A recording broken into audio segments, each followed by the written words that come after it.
Back to Poland in the missile strike yesterday that killed 2 people. According to President Biden and NATO, there is no indication that the rocket hitting Poland was fired deliberately. President Biden says this was likely a Ukrainian air defense missile that went off target and struck Polish territory. Yeah, for more, let's bring back retired Air Force Brigadier General and Newsmax contributor Blaine Holt.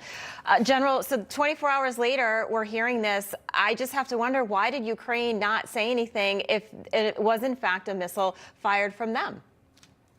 Well, I would have to say that it would be the layers of bureaucracy getting up to President Zelensky. But what I do think that Ukraine probably shouldn't have done was make an immediate statement saying that these things are escalatory and that the Russians have now attacked Poland.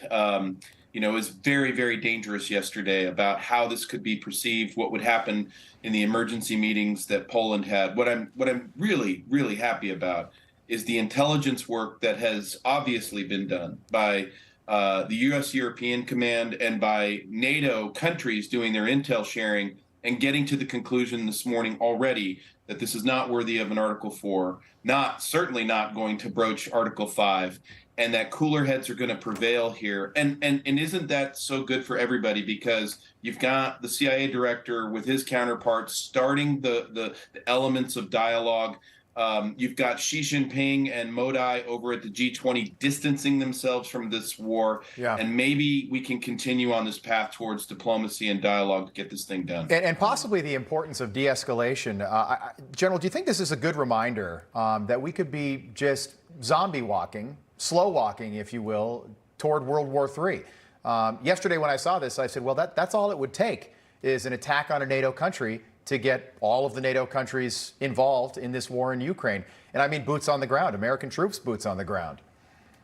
That's exactly right. And I think, we've been saying this since this war started, that a miscalculation could take us into that place. And look how dangerous it is now with the array of forces we see on the NATO frontier, the tactical defeats that the Russian army is enduring are creating havoc in the Kremlin, and them trying to keep this unpopular war from spinning out of control in their own economy and their own leadership. So really, we should recognize this danger for what it is. We should be embracing the ability to take this to a dialogue, take this to a place where the parties can start to walk this back, because it's not going to end well if we just keep throwing weapons into a country and watch it be demolished. Yeah, absolutely. General Holt, you're a part of NATO. Can you, in 30 seconds, explain what's happening behind the scenes?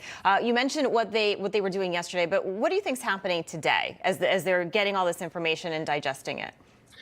So it is a flurry of activity in Brussels, and things operate in 2 channels. They operate militarily, they operate diplomatically, and both staffs share intel back and forth. They're in heavy consultations, hundreds and hundreds of meetings to get to this thing called the North Atlantic Council, where the outcome of NATO to say, no, we're not going to do Article 4, we're going to continue the investigation.